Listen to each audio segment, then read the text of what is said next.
Senhor nosso Deus e nosso Pai que está no céu, queremos te adorar mais uma vez, Senhor, quando estamos tendo esse privilégio de estar na tua gloriosa presença, em mais um momento de oração, em mais uma madrugada diante de ti.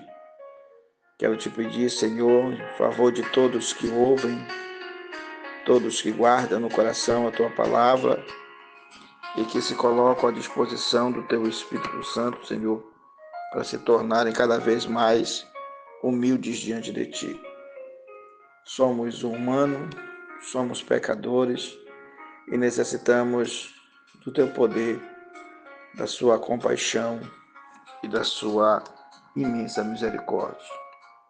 Em nome de Jesus, faz uso da tua bondade, da sua misericórdia para nos alcançar, nos perdoando, nos limpando, nos purificando e atendendo as pessoas, Senhor, que oram conosco e que recebem com grado a tua palavra. Muito obrigado, Pai. Te adoramos em nome de Jesus.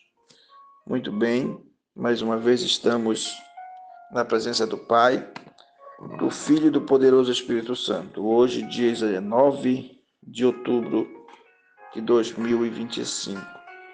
Oração. Como Jesus Cristo é mencionado em cada livro do Novo Testamento. Hoje, nosso subtema, estamos fazendo a visão geral, parte 1 de Atos dos Apóstolos. Atos dos Apóstolos é um livro histórico que permite com que a gente conheça um pouco da história dos apóstolos de Jesus após a sua ascensão aos céus. Atos forma uma ponte entre o registro da vida e dos ensinamentos de Jesus Cristo nos quatro evangelhos e os escritos e a obra de seus apóstolos. O livro de Atos ilustra como o Salvador continuou a dirigir sua igreja por inspiração do Espírito Santo. Aqueles que possuíam as chaves do sacerdócio. O Espírito Santo revela a verdade aos apóstolos, que então guiados ensinam a igreja do nosso Senhor Jesus Cristo. Que maravilha, né? Nosso versículo de ouro diz assim: eis que sobre vós envio a promessa de meu Pai. Ficai, porém, na cidade de Jerusalém, até que do alto sejais revestido de poder. Lucas capítulo 24, verso 49. Lucas, que é o mesmo autor de Atos dos Apóstolos, encerra seu livro falando da manifestação e da promessa que Jesus faz aos seus discípulos de receberem a presença do Espírito Santo. De eles ficarem em Jerusalém esperando esta promessa acontecer.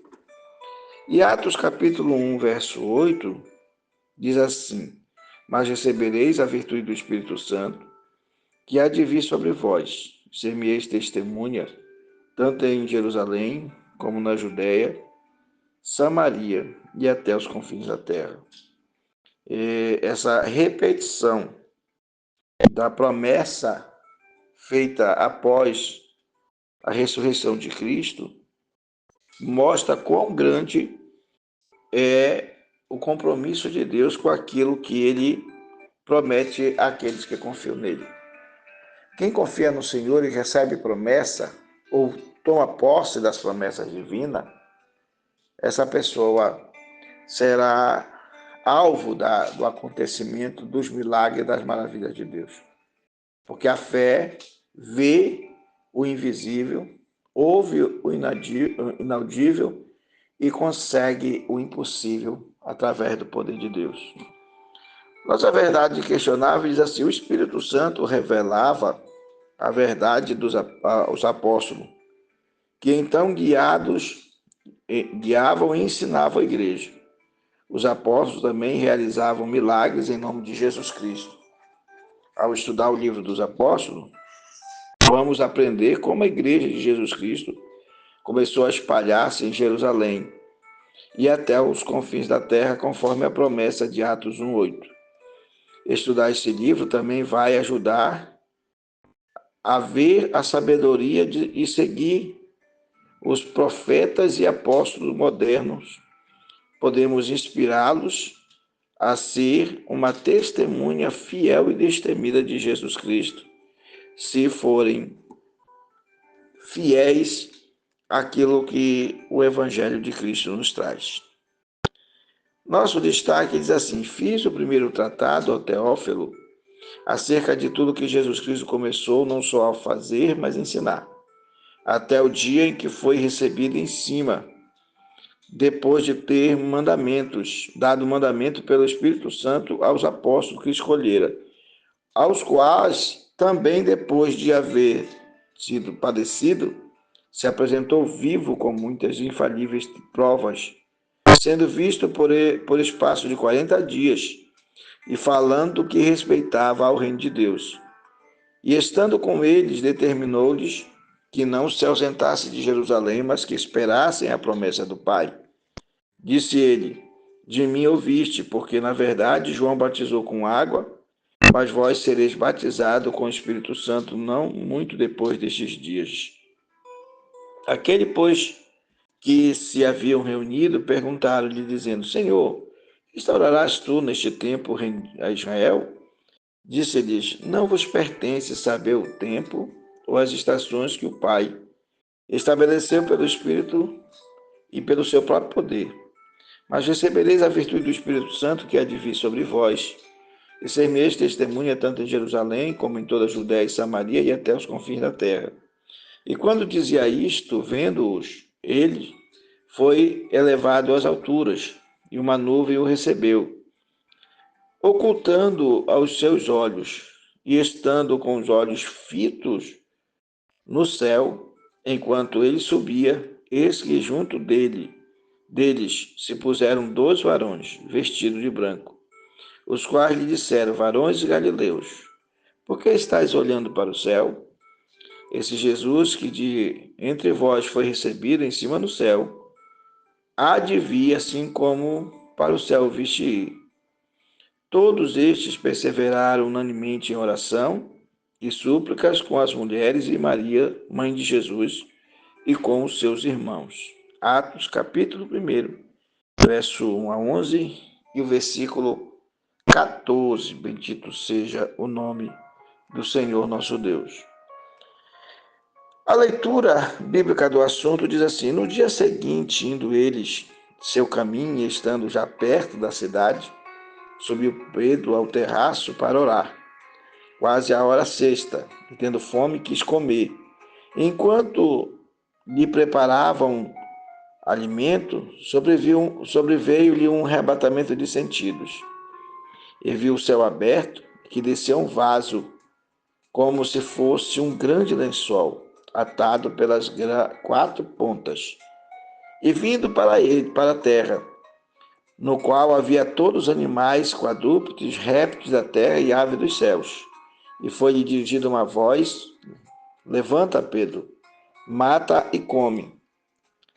Mas Pedro disse: de modo nenhum, Senhor, porque nunca comi coisa tão imunda. Bendito seja o nome do Senhor. E segunda vez lhe disse a voz: não faças tu comum aquilo que Deus purificou. E aconteceu isso por 3 vezes, e o vaso tornou a recolher-se ao céu. E abrindo Pedro a boca, disse: reconheço, na verdade, que Deus não faz distinção de pessoas, mas que lhe é agradável aquele que em qualquer nação o teme e obra o que é justo. Como Deus ungiu a Jesus de Nazaré com o Espírito Santo e com virtude, o qual andou fazendo bem e curando a todos os oprimidos do diabo, porque Deus era com ele. E dizendo Pedro ainda estas palavras, caiu o Espírito Santo sobre todos os que ouviam a palavra, porque os ouviam falar em línguas e magnificar a Deus. E mandou que fossem batizados em nome do Senhor. Então, rogaram-lhe que ficasse com eles por alguns dias. Atos, capítulo 10, verso 9 a 16, 34 e 35, 38, 44, 46 e 48. Muito bem, essas duas leituras, uma no capítulo 1 e outra no capítulo 10, nos mostra os primeiros momentos do Evangelho agora pregado pelos discípulos. A história da igreja começa. Logo que Jesus fala com seus apóstolos, as Escrituras dizem aqui que passou cerca de 40 dias ainda depois da sua ressurreição, ele ficou com os apóstolos. Ele foi na beira da praia, quando eles estavam pescando, os ajudou na pescaria, falou com Pedro, fazendo com que Pedro reconhecesse que o que ele fez era grave demais, mas dando a missão para Pedro de levar o seu evangelho e cuidar das ovelhas. Conforme as ovelhas viessem sendo agregadas, eles precisariam de alguém que pudesse exercer essa função de levar as ovelhas de Jesus Cristo para o caminho certo, assim como Jesus, todos os dias, tanto de dia como às vezes de noite, estava levando a palavra aos corações. Mas o que ocorre aqui nesses dois tempos, né? Logo no início e já no capítulo 10, nós já vemos assim o trabalho crescendo e desenvolvendo, já um pouco fora dos domínios só para os judeus, né? Agora a coisa se expande para os gentios. Já no dia da derramada do Espírito Santo, já muitos das pessoas que estavam em Jerusalém pela festa de Pentecoste puderam ouvir a mensagem do Evangelho para elas. Quase todos os povos daquela época estavam representados em Jerusalém, porque Jerusalém era o quê? Era central, era o lugar onde, devido a essas grandes festas dos judeus, e eles traziam, né, essa grandiosidade dos milagres de Deus e anunciavam. E Jerusalém era o centro cultural que mais se expandia e mais desenvolvia na questão da arte de servir a Deus. E isso ocorre que Deus abençoa grandemente os discípulos, forma-se a igreja de uma forma rapidamente, de 120 que ficaram, de repente passa para 3.000 almas que aceitaram Jesus, e assim começa a agregar e a vir e adorar e ouvir a doutrina dos apóstolos, partir do pão, e a igreja propriamente dita se torna uma igreja estabelecida. O livro de Atos dos Apóstolos ensina sobre a centralidade do Espírito Santo na capacitação e no crescimento da igreja, a importância da pregação do Evangelho e a viver em unidade e comunidade e amor. Você vê que Jesus ele faz o trabalho dele e diz que enviaria outro Consolador.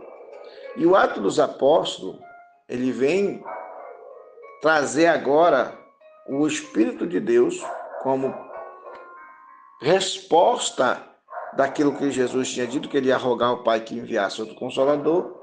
E o Espírito Santo vem após Jesus ascendesse aos céus e desce sobre todos os apóstolos, e não só sobre os apóstolos, mas todas as pessoas, quase 500 que viram Jesus ser levado aos céus, ali ainda estavam 120 em oração depois de 10 dias, quando acontece o derramar do Espírito Santo.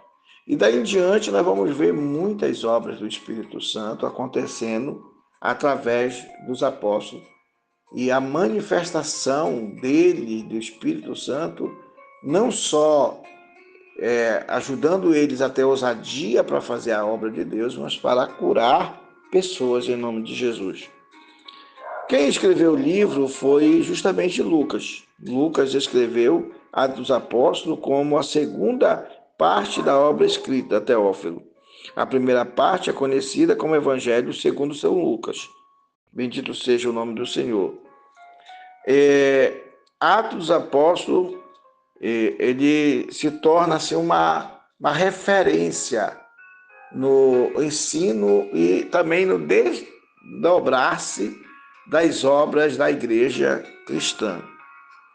Quando foi escrito o Atos dos Apóstolos, bendito seja o nome do Senhor, ele foi escrito por Lucas, como nós falamos, e provavelmente foi escrito na segunda metade do primeiro século. Não sabemos onde o livro foi escrito. Mas como Lucas andava com Paulo por muitos lugares, a gente pode entender que for sendo escrito, né, no decorrer desse período de evangelização do mundo naquela época, através do apóstolo Paulo, bendito seja o nome do Senhor. Quando e onde foi escrito? Para quem e para que esse livro foi escrito?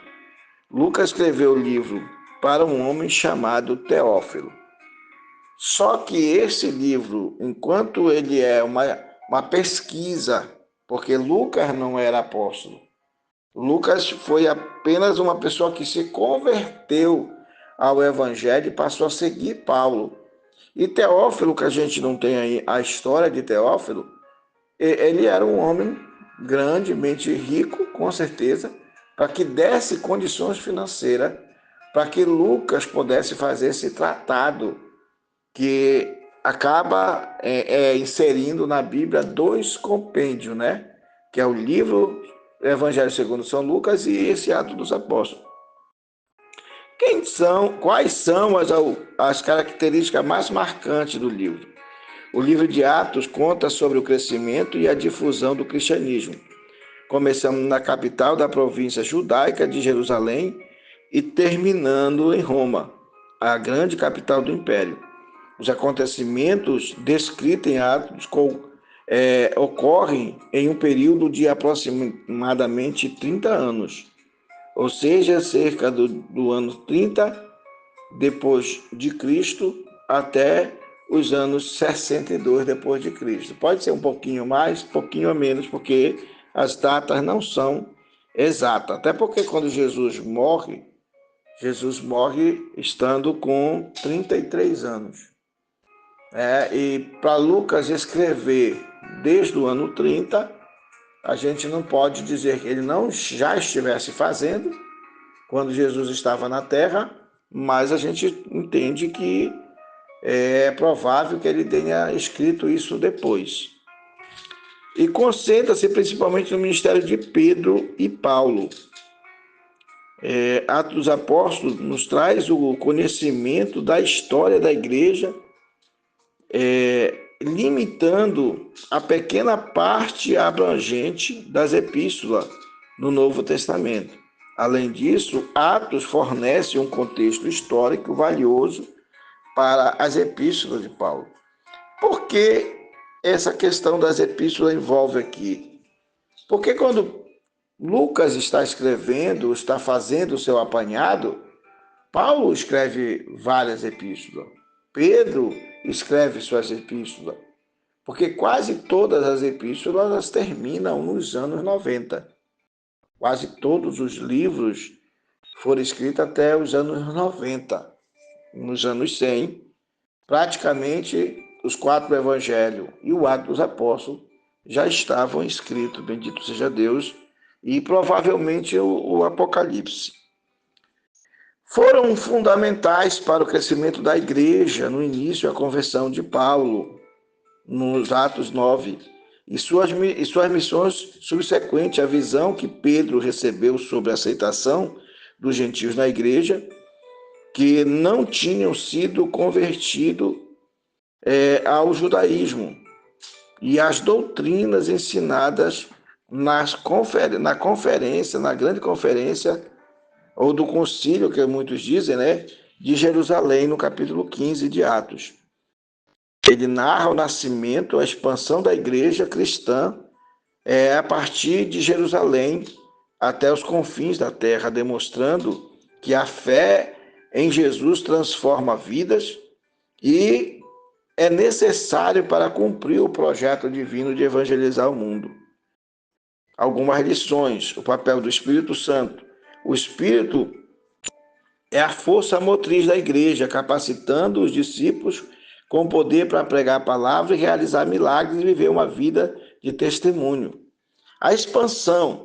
O livro mostra que o evangelho se espalhou de Jerusalém para a Judéia, Samaria e o mundo inteiro, incluindo os gentios não judeus, rompendo barreiras sociais e religiosas. A importância da unidade. A igreja primitiva é retratada como uma comunidade unida, que se reunia para a oração e comunhão e a partilha dos bens, demonstrando amor, solidariedade uns para com os outros. Isso aqui era muito forte, até porque logo no início houve a murmuração, né?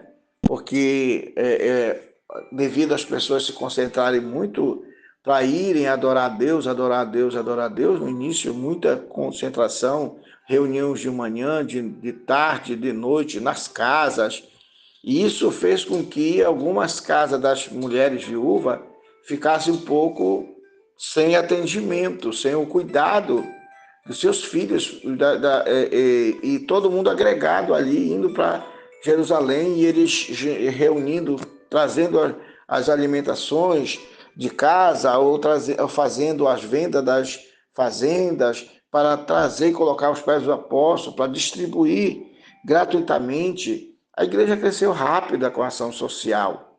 O trabalho social, ele não pode simplesmente ser descartado do evangelizar. Porque Jesus Cristo, evangelizando, ele multiplicou os pães 2 vezes. E ele fez as 2 pescas maravilhosas de grande vulto de peixe. Então, o trabalho social, ele caminha junto com o desenvolvimento do evangelho. Quem prega o evangelho e não faz o social, já prega um evangelho descartável. E quem prega o social, quem anuncia o social e não prega o evangelho, faz um social desligado do projeto de Deus.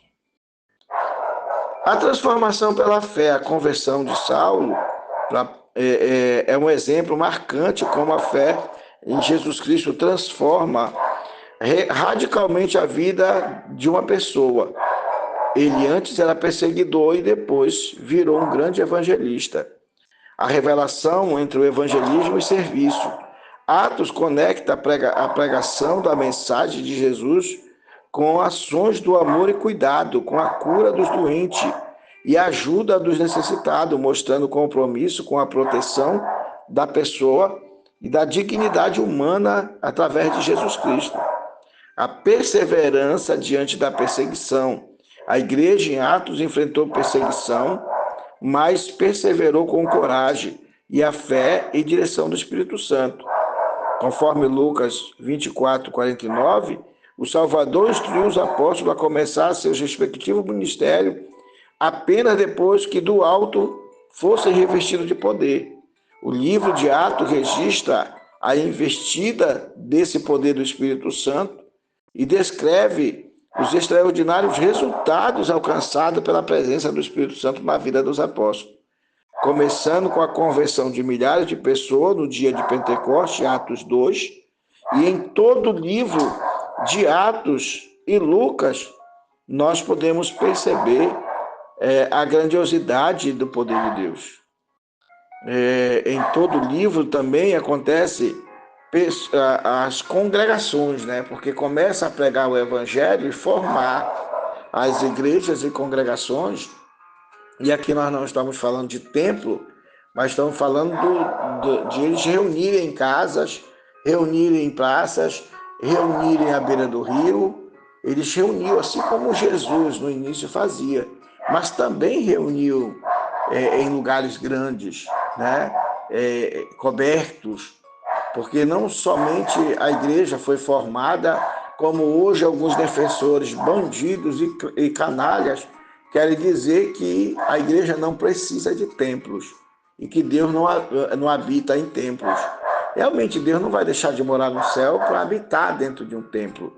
mas ele não vai ser impedido de entrar numa casa, num templo, num santuário, num centenário, num lugar grande. Por que Deus vai deixar de operar através do Espírito Santo nesses lugares? Só se esses lugares se tornarem antros da perversidade, se tornarem casas do prejuízo. Porque a Bíblia diz que onde abundou o pecado, superabunda a graça. Então, essa canalice desse bando de pessoas incompetentes não vão analisar que nós temos só no Apocalipse 7 igrejas que são mencionadas ali, tá? E ali não está a igreja de Roma, ali não está a igreja de Corinto, né? Ali não está a igreja de Antioquia, e vai, né? Não está a igreja de Filipos, não está a igreja de Tessalônica, porque em cada lugar a igreja era chamada pelo lugar que ela estava. E a igreja é justamente o ajuntamento de pessoas. Mas esses ajuntamentos de pessoas, eles se organizam. Eles se unem para fazer coisas que vão abrigar melhor o seu trabalho, a sua organização.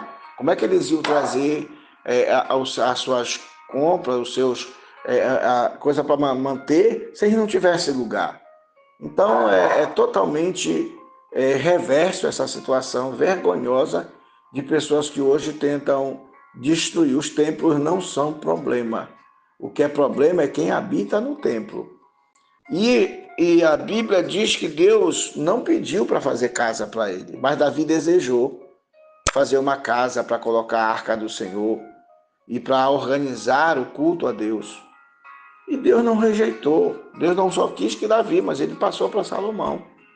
E Deus, lutou por esta casa, ao ponto dele chamar a atenção dos que, quando voltaram do cativeiro, e deixaram a casa abandonada.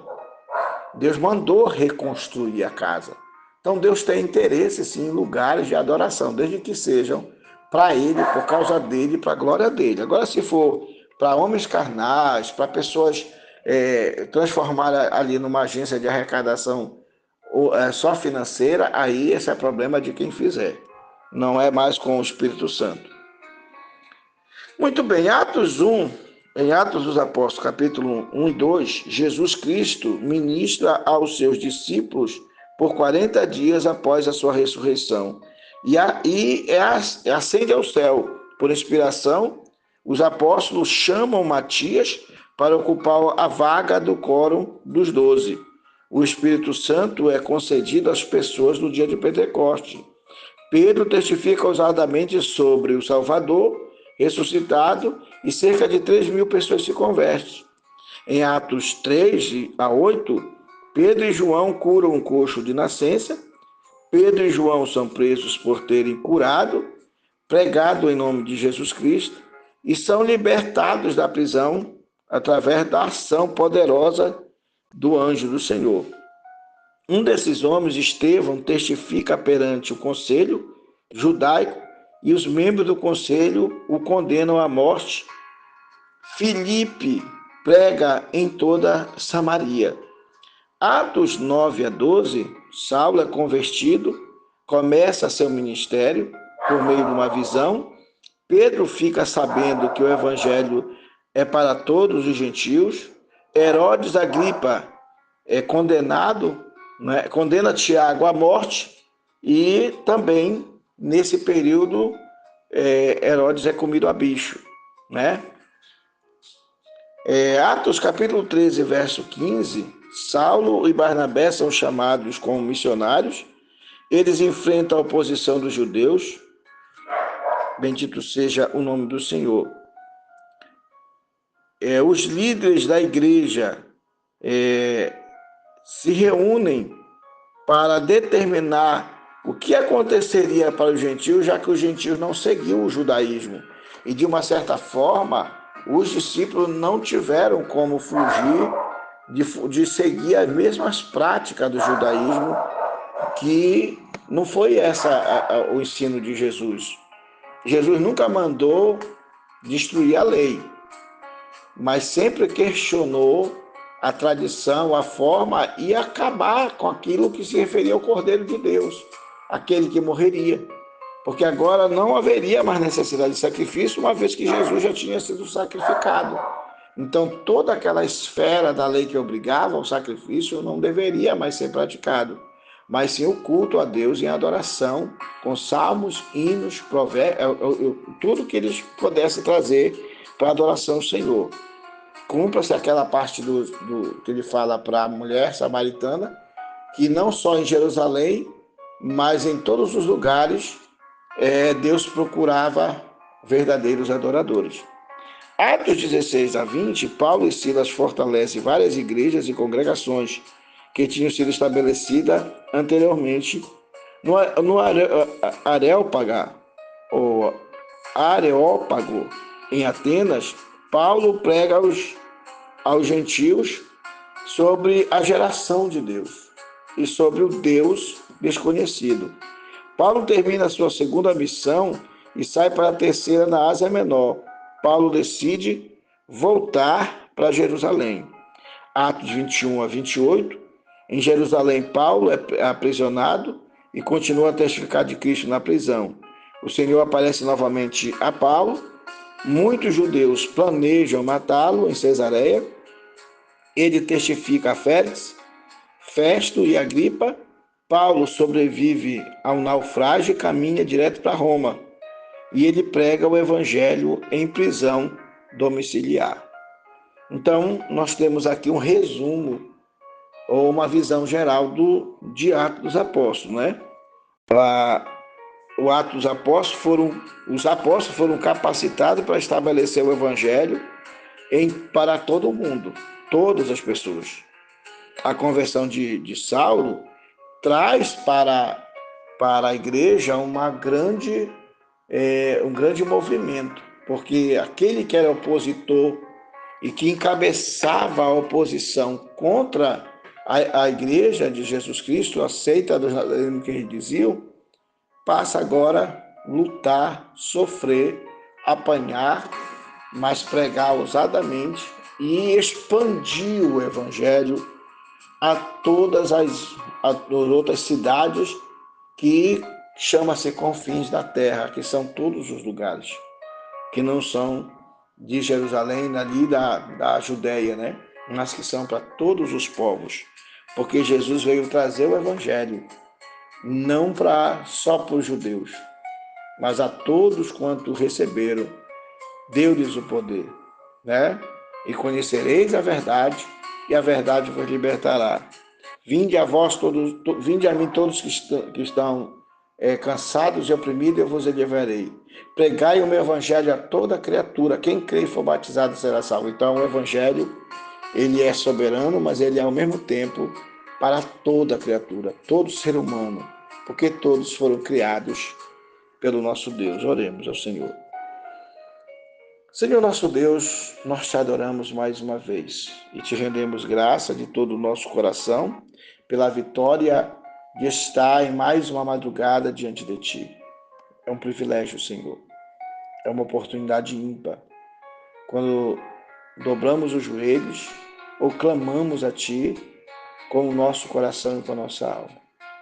Eu não sei quem está escutando esta oração agora, ou como está a alma desta pessoa, Senhor. Se está aflita, se está carente, se está opressa, você não sabe o que fazer. Eu só sei que quando oramos diante de ti, cadeias são rompidas, portas são abertas, milagres começam a acontecer e situações de desespero acabam, como o caso daquele pai desesperado pelo poder dos espíritos malignos que jogavam seu filho na água, no fogo, e saiu dali com seu filho liberto. O caso daquela mulher Fenícia, Senhor, que deixou a sua filha oprimida em casa, não tinha condições, ela trancou a filha em casa e foi buscar socorro na vida através do teu filho Jesus, e Jesus libertou. Aquele homem em Gadara que não podia mais viver com a sua família, estava destruído socialmente, estava causando uma situação muito opressa na vida dos gadarenos, e ali o Senhor tirou aquela legião de demônios da vida daquele homem e o devolveu à sua família, porque é isso que o Senhor quer fazer. O Senhor quer fazer é libertar, é liberar poder, é fazer milagre, como o Senhor, ao tocar naquele esquife e mandou aquela mulher que estava angustiada, que tinha perdido seu marido e agora perdera seu filho, e o Senhor disse: não chores mais. E deu ordem ao jovem, e aconteceu a ressurreição do filho da viúva de Naim. Quando Jairo também, Senhor, estava desesperado, porque era a única filha que ele tinha, e ele sai, é convocado por aquele homem para ir na sua casa, e no caminho ele também cura aquela mulher que há 12 anos sofria, oprimida, posso dizer pelo câncer, Senhor, porque ela há muitos anos não parava de jogar sangue, Senhor. Com certeza aquele sangue ruim, ela vazava em sangue, não tinha mais saúde, não tinha mais médico, não tinha mais remédio. E o Senhor foi, através do tocar na orla das vestes de Jesus, o teu filho, o milagre aconteceu. E mesmo assim ele prossegue e chega na casa de Jairo, dá ordem à menina e ela ressuscita na hora. Então Jesus, o teu filho, foi este testemunho vivo, foi esta graça libertadora, ele é esta salvação que é trazida aos homens, ele é a alegria que vem num estado de morte, num estado de fraqueza, quando ele ressuscita Lázaro no quarto dia, já com seu corpo em decomposição, porque para ti refazer o organismo do homem não é nada. Então os limites da natureza, os limites que tem, Senhor, na ciência, o limite que tem em toda a existência humana, para ti não é limite. O Senhor tem todo o poder nos céus e na terra. O profeta Isaías dizia que o Senhor tem toda a terra na palma da tua mão. Todas as pessoas estão na palma da tua mão. Então, Pai, em nome de Jesus, Jesus que Pedro passou a pregar, o Jesus que Paulo passou a pregar, o Jesus que Estevão morreu apedrejado por causa do nome, o Jesus que Tiago foi cortado, foi ferido e morto por causa dele, esse Jesus também transformou, renovou, ressuscitou e até hoje opera grandemente e faz suas maravilhas. Por isso é em nome de Jesus que eu oro pela minha nação, eu oro pelo meu estado, eu oro pelo meu município, eu oro pelo meu bairro, eu oro pelos moradores da minha rua, eu oro pelos meus vizinhos, eu oro pelos meus filhos e filhas, eu clamo pelos meus cunhados, minhas cunhadas, meus primos, meus sobrinhos, meus tios e irmãos, e oro por todos os pais, por todos os filhos, eu oro, Senhor, pela família que está escutando, que recebe esta oração. Até mesmo aqueles que só nos dão o nome, Senhor, mas não nos acompanham. Infelizmente, tem aqueles que só querem o milagre, Senhor, mas não querem passar pelas dificuldades. Mas para mim, orar diante de Ti não é dificuldade. O corpo humano sente alguma coisa, mas não é para comparar com a graça e a satisfação de ter a Tua presença, a Tua graça e a Tua compaixão e o Teu perdão. Por isso que o sangue de Jesus Cristo, Teu Filho, possa nos purificar de todo pecado, nos ajudar a nos converter cada dia diante de Ti, nos arrepender de toda a maldade que por certo praticamos, Senhor, erramos, mas diante de Ti te pedir socorro, Senhor, livramento, Senhor, libertação, meu Senhor, cura divina e salvação, Pai das almas, porque o que vale o homem ganhar o mundo todo e perder sua alma. Por isso recebe a minha adoração, meu louvor e a minha gratidão, em nome de Jesus Cristo, Teu Filho, que vidas sejam impactadas e abençoadas. É o que eu te peço, Senhor, não somente agora, mas até que o Senhor venha.